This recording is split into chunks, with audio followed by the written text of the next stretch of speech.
Pakistan quarters जहाँ से ये इंक्रोचमेंट रिमूवल की कार्रवाई स्टार्ट हुई थी वो वफाक की मिल्कियत है। वफाक में इस वक्त हुकूमत पाकिस्तान तहरीक इंसाफ की है। ये ऐलान तहरीक इंसाफ वालों ने अपने मैनिफेस्टो में किया था कि हम पाकिस्तान की आवाम को 50 लाख घर देंगे। तो अगर उनको खुलूस होता आवाम के साथ तो मैं समझता हूँ ये ऑपरेशन वो रोक देते। सबसे ऐसी आई है 50 लाख घर तो बने नहीं, 50,000 घर तोड़ने की बात हो गई। उनको मुंह की खानी पड़ी और उन्हें हर चीज़ पर यू टर्न लेना पड़ा। 50 लाख मकानात बनाने की बात की गई कि 50 लाख मकानात बनाए जाएंगे। ये दावेदार थे तब्दीली के।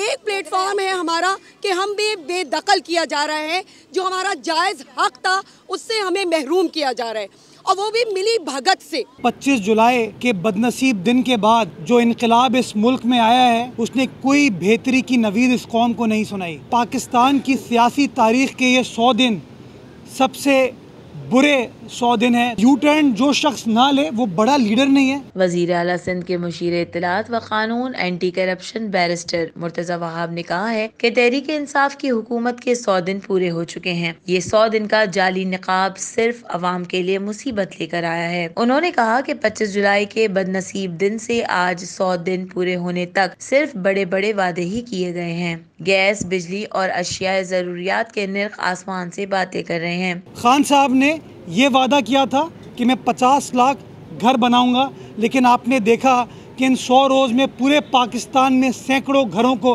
खान साहब ने तोड़ दिया, चाहे वो कराची हो, चाहे वो इस्लामाबाद हो, चाहे वो लाहौर हो। और ताज्जुब मुझे इस बात पे होता है कि ये वो खान साहब हैं जो ख़ुद जिस घर में रहते हैं वो सही नहीं है, जिसकी मिल्कियत के बारे में सुप्रीम कोर्ट के चीफ जस्टिस कह चुके हैं कि इसको रेगुलराइज होने की ज़रूरत है। तो एक ऐसा शख्स जिसकी हुकूमत गरीब आदमी के घरों को तोड़ रही है, उनके रोज़गार को ख़त्म कर रही है, वो शख्स खुद एक ऐसे घर में बराजमान है, ऐसे घर में रह रहे हैं जिसको रेगुलराइज होने की ज़रूरत है। खान साहब ने कहा था कि मैं आऊँगा, 200 अरब डॉलर पाकिस्तान आ जाएंगे। 100 रोज़ हो गए, अगर $1 की भी फॉरेन इन्वेस्टमेंट पाकिस्तान में इन 100 रोज़ में आई हो तो आप मुझे बताइए।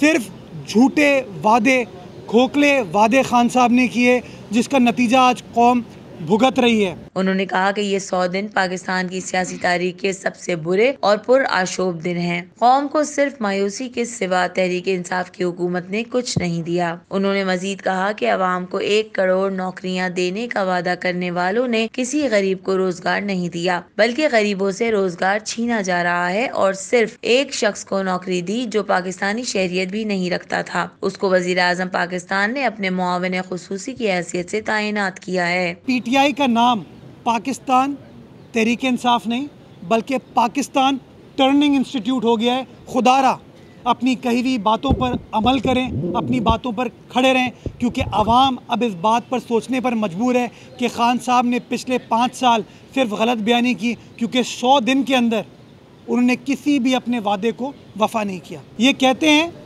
कि यू टर्न जो शख्स ना ले वो बड़ा लीडर नहीं है। मैं समझता हूँ कि इस कौम को एक ऐसे लीडर की ज़रूरत है जो कम से कम अपनी बात पर कायम रहे। PTI ने अपने काम से ये साबित किया है कि ये अपनी बातों पर भी, अपने वादों पर भी कायम नहीं रह सकते। अब पाकिस्तान की कौम इनके किस वादे पर भरोसा करे, किस वादे पर यकीन करे। ये सियासी दिवालियापन की निशानी है। उन्होंने कहा कि मुशर्रफ के साथी नून लीग के लोटे और पीपल्स पार्टी से निकाले और धुतकारे हुए लोग तहरीक इंसाफ की हुकूमत में हैं। सूबाई मुशीर ने सहाफियों के सवालात का जवाब देते हुए कहा कि अपोजिशन लीडर फिरदौस शमीम नकवी साहब कहते हैं कि सिंध के मफादात पर पीपल्स पार्टी बात नहीं करती। पिछले 2 साल से वजीर आला Murad Ali Shah council of common interest की हर मीटिंग में कराची की पानी की बात कर रहे हैं, और जो 1200 क्यूसेक पानी, इजाफी पानी की फरमाइश जो सिंध हुकूमत कर चुकी है वो इसी सिंध हुकूमत ने की थी, आपकी PTI ने नहीं की थी। आपके वजीर आजम के आने के बाद 2 CCI की मीटिंग्स हुई हैं, दोनों मीटिंग्स के अंदर पाकिस्तान पीपल्स पार्टी की सिंध हुकूमत ने कराची के पानी के मसाइल को उजागर किया है और इस बात पर जोर दिया है कि वो 1200 क्यूसेक इजाफी पानी कराची को मुहैया किया जाए। सूबाई मुशीर ने कहा कि वजीर आजम और उनके साथी अवामी दौरा करें तो उन्हें आटे दाल का भाव मालूम हो जाएगा। पाकिस्तान क्वार्टर्स जहाँ से ये इंक्रोचमेंट रिमूवल की कार्रवाई स्टार्ट हुई थी वो वफाक की मिल्कियत है। वफाक में इस वक्त हुकूमत पाकिस्तान तहरीक इंसाफ की है। ये ऐलान तहरीक इंसाफ वालों ने अपने मैनिफेस्टो में किया था कि हम पाकिस्तान की आवाम को 50 लाख घर देंगे। तो अगर उनको खुलूस होता आवाम के साथ तो मैं समझता हूँ ये ऑपरेशन वो रोक देते। इस्लामाबाद के अंदर जो CDA कार्रवाई कर रही है या लाहौर के अंदर जो कार्रवाई कर रही है, वहाँ इक़्तिदार किसका है? वो पाकिस्तान तहरीक इंसाफ का है। तो मैं समझता हूँ कि बुनियादी तौर पे ये सारा काम जो है तहरीक इंसाफ कर रही है।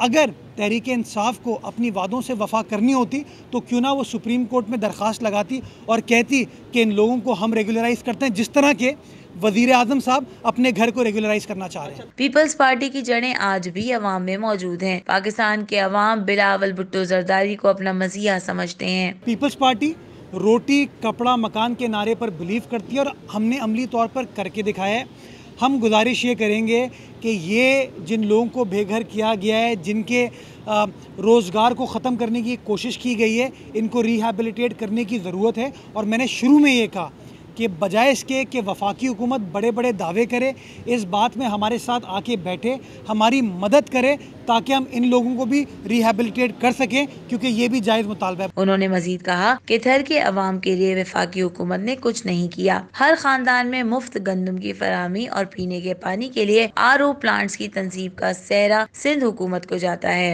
वजीर खारजा शाह महमूद कुरैशी ने इंतखाबात में थर के अवाम से वादे तो बहुत किए हैं, मगर इलेक्शन में शिकस्त खाने के बाद वो थर नहीं आए, बल्कि इमदादी गंदम थर के बाशिंदों को फराहम करने के बजाय अफगानिस्तान भिजवा दी। उन्होंने कहा कि मैं गवर्नर के ओहदे का एहतराम करता हूं और उम्मीद की जाती है कि गवर्नर साहब आइन की पासदारी करेंगे। आपने रेलवे की बात की, सर्कुलर रेलवे की बात की, तो रेलवे की जो ज़मीन थी वो तो पाकिस्तान रेलवेज़ को सिंध हुकूमत दे चुकी है। अब उसके ऊपर तजावुज़ात अगर हो रही हैं तो वो ज़िम्मेदारी जो है रेलवे डिपार्टमेंट की है, वो सिंध हुकूमत की नहीं है। मैं समझता हूँ माजी में हुआ ये कि हर इदारे ने अपना काम छोड़ने के बजाय दूसरों के ऊपर तनकीद शुरू कर दी। अगर हर इदारा अपना काम कर रहा होता तो मैं समझता हूँ ये तजावुज़ात नहीं आते। लेकिन फिर भी मैं समझता हूँ कि जिन लोगों ने तजावुज़ात कायम किए थे, जिनकी ईमा पर ये तजावुज़ात हुए थे, उनके ख़िलाफ़ भी कार्रवाई होनी चाहिए।